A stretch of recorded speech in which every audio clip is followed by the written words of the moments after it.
The brutal murder of the FBI's first fallen agent ignited a relentless cross-country manhunt for master thief Martin Durkin, forever transforming the Bureau into a modern national force. On October 11, 1925, the Federal Bureau of Investigation suffered its first agent killed in the line of duty, Special Agent Edwin C. Shanahan. Assigned to apprehend a known automobile thief, Shanahan encountered far more danger than he anticipated.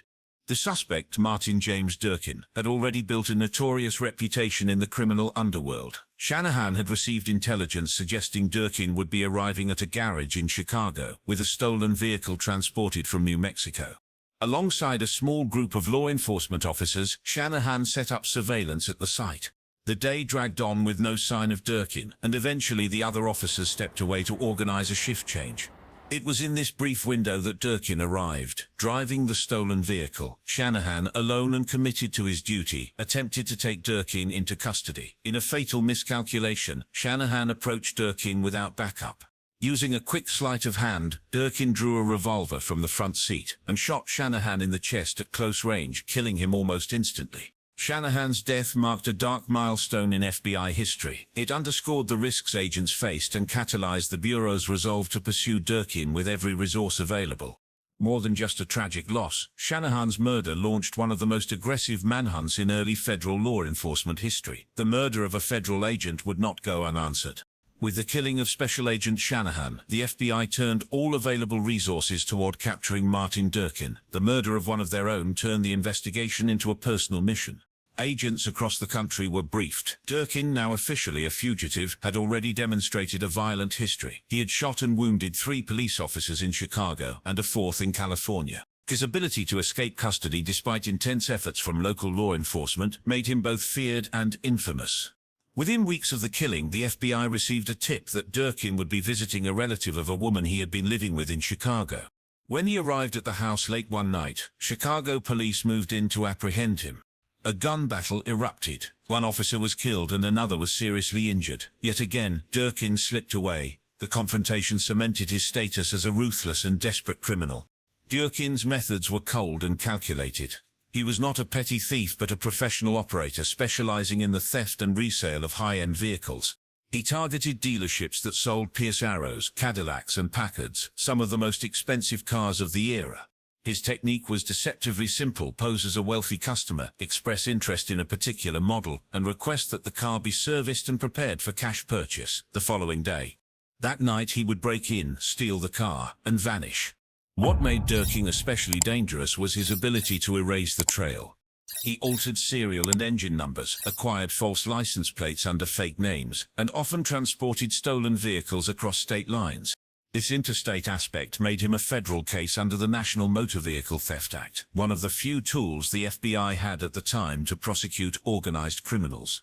The murder of Agent Shanahan wasn't just the loss of a life, it became a symbol of the escalating threats law enforcement faced. For the FBI, capturing Durkin was not only a matter of justice but of restoring confidence in their authority and capability. As the FBI intensified its search, agents began to recognize the consistent patterns in Durkin's thefts. He wasn't just stealing cars at random. He preferred the same models, luxury cars that stood out: Cadillacs, Packards and Pierce Arrows. These were status symbols, but they also fetched high prices when resold under false identities. Durkin's scheme was not only well executed, but carefully rehearsed. He used forged documents and fake names, obtained plates from multiple states, and rerouted stolen cars across the country. In an era before digitized databases, tracing stolen vehicles across state lines was exceptionally difficult. The National Motor Vehicle Theft Act allowed the federal government to act once a stolen car crossed state boundaries, and this became the FBI's critical legal foothold in pursuing Durkin. The FBI launched a national campaign, alerting dealerships and service stations about Durkin's tactics. They circulated bulletins describing his preferred cars, his modus operandi, and a physical description. The effort proved fruitful. On January 10, 1926, a dealership in San Diego reported the theft of a Cadillac under circumstances that mirrored Durkin's method exactly. The car was stolen the night before it was due to be purchased for cash, and all identifying numbers had been altered. With this clue, the FBI coordinated a massive effort to monitor every possible route Durkin might take, leaving California. Offices in Los Angeles, Phoenix, Denver, El Paso, and beyond collaborated to set up checkpoints and conduct round-the-clock surveillance on eastbound highways. Still, there was no immediate sign of Durkin. The Cadillac had vanished. This expanded manhunt demonstrated a new level of coordination for the FBI. Until then, field offices often worked in relative isolation. Durkin's case forced the Bureau to operate as a single, cohesive network across vast distances. It was a significant moment in the professionalization of the agency and its capabilities in handling interstate crime. Though Durkin remained elusive, the Bureau had something it lacked before: a trail. For the first time since the murder of Shanahan, the agents had a real lead. On January 17, 1926, the investigation took a critical turn. A sheriff in Pecos, Texas, noticed a suspicious green Cadillac with red wooden wheels parked on the street. The man behind the wheel introduced himself as Fred Conley, claiming to be a deputy sheriff from Los Angeles and a former movie actor en route to the East Coast with his wife. His charm and smooth demeanor gave him a believable front, especially paired with a badge, a pistol on his hip, and a Winchester rifle in the vehicle. But the sheriff remained cautious. He asked for proof of ownership of the Cadillac. Conley claimed the documents were in his hotel room and offered to retrieve them. Before letting him go, the sheriff made a smart move. He recorded all identifying features of the car, including its license plate and assembly numbers. He also noted the red wheels, an unusual feature. Then, as the sheriff waited, Conley disappeared. He had rushed to the hotel, collected his luggage and his companion, and fled Pecos at high speed. It wasn't until later that the sheriff realized the car was likely stolen. He wrote a letter to the FBI field office in El Paso describing the encounter and closed with the prophetic suggestion that they might have something on this bird. That letter sparked a flurry of action. The FBI recognized the description as matching that of Martin Durkin, despite minor discrepancies, like the red wheels not matching the original stolen car's green ones. Durkin's profile fit the situation perfectly. Agents concluded that Durkin had likely modified another stolen car. With this tip, FBI agents sprang into action. They began canvassing the vast and remote Big Bend area of West Texas, a region filled with harsh terrain, minimal infrastructure, and little law enforcement presence. It was here that the agents hoped to corner the slippery fugitive. Durkin had proven himself to be a master of deception and disguise. But the noose was tightening. The Bureau now had an approximate location, a physical description, and an identifiable vehicle. The walls were beginning to close in on Martin James Durkin. In the days following the Pecos incident, FBI agents tracked Durkin's path into the rugged Big Bend region, a place known for its isolation and unforgiving terrain. With limited in infrastructure, the area offered the perfect hideout for a fugitive, but it also posed serious challenges for those pursuing him. Undeterred, the Bureau dispatched agents with maps, horses, and a determination to end the manhunt. Acting on sightings from local ranchers and tips from townspeople, agents slowly began to triangulate Durkin's possible location. They learned he had been seen camping along the Rio Grande, using a canvas tent and buying supplies from small general stores under various aliases. He was described as nervous but courteous, always carrying a revolver, and constantly watching the horizon. Finally, after days of relentless searching, agents spotted a green Cadillac abandoned on a dirt road near the border. It was partially hidden under brush. A closer inspection confirmed it was the same car from Pecos. Agents followed footprints leading from the vehicle to a secluded ravine. There, hidden among the rocks, was a small camp with a tent and discarded provisions. A perimeter was set up immediately. Rather than risk another shootout, agents opted for patience. They waited for Durkin to return. At dawn the next morning, a lone figure approached the camp cautiously. It was Durkin. As he bent to pick up a canteen, agents surrounded him with weapons drawn. Durkin didn't resist. After months of running, he seemed to understand the chase was over. He was arrested without a shot fired. The capture marked the end of one of the most intense manhunts in early FBI history. It was a triumph, not just for law enforcement, but for the idea that federal agents could collaborate across jurisdictions and terrains to bring a criminal to justice. For the Bureau, it was proof of their growing reach and professionalism. The murderer of Special Agent Shanahan was finally in custody, but the legacy of the chase, the lessons learned and the reputation earned, would shape the FBI for generations to come. With Martin Durkin in custody, the federal government moved swiftly to ensure justice was served. The public, press, and especially the law enforcement community followed closely as Durkin was transported under heavy guard from Texas to Chicago. He remained silent throughout the journey, refusing to speak about the murder of Special Agent Edwin Shanahan or the months he had spent eluding authorities.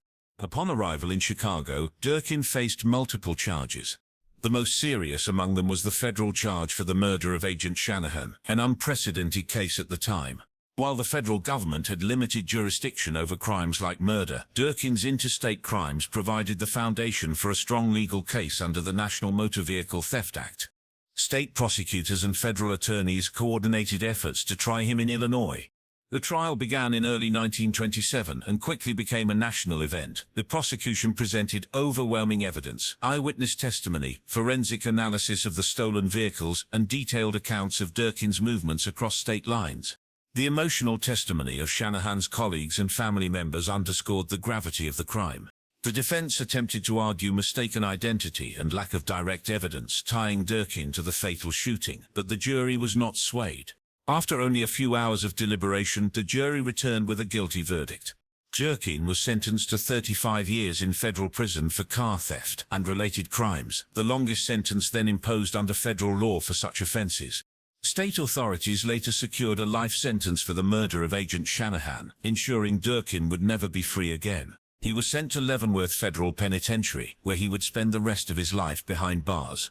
The courtroom victory was seen as a landmark moment in American criminal justice, an affirmation that no one, not even a cunning and violent fugitive, could outrun the law.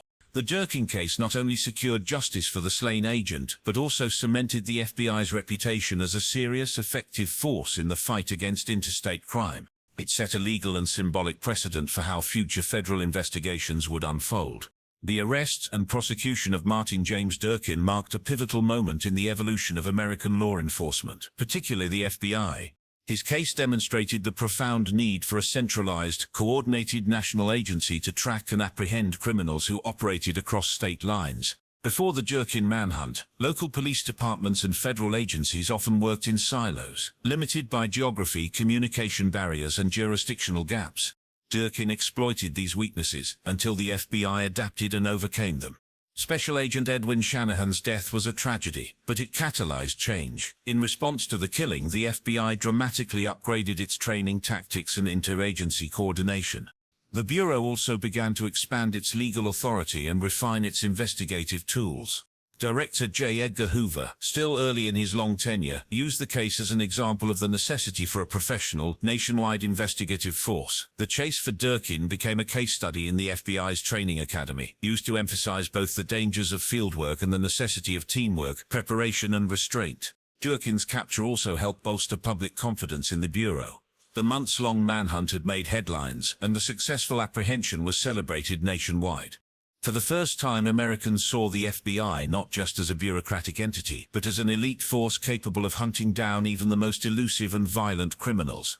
It laid the groundwork for the FBI's evolving image, culminating in its rise during the 1930s, as it pursued other high-profile fugitives like John Dillinger and Babyface Nelson. From a legal perspective, the case validated the power of the National Motor Vehicle Theft Act, one of the earliest federal laws used to prosecute organized crime. It showed how criminals exploiting the gaps between state jurisdictions could be held accountable under federal law, a practice that would expand with future legislation. Martin Durkin faded into obscurity in prison. He served his time with little incident and died in relative anonymity, but the manhunt he triggered helped define an era. It was the first time the FBI responded to one of its own being killed in the line of duty, and it responded with resolve, innovation, and unity. The legacy of that pursuit lives on in the Bureau's structure, its identity, and its unyielding commitment to justice. If this tale gripped you, don't forget to like, share, and subscribe. More chilling manhunts and forgotten cases await.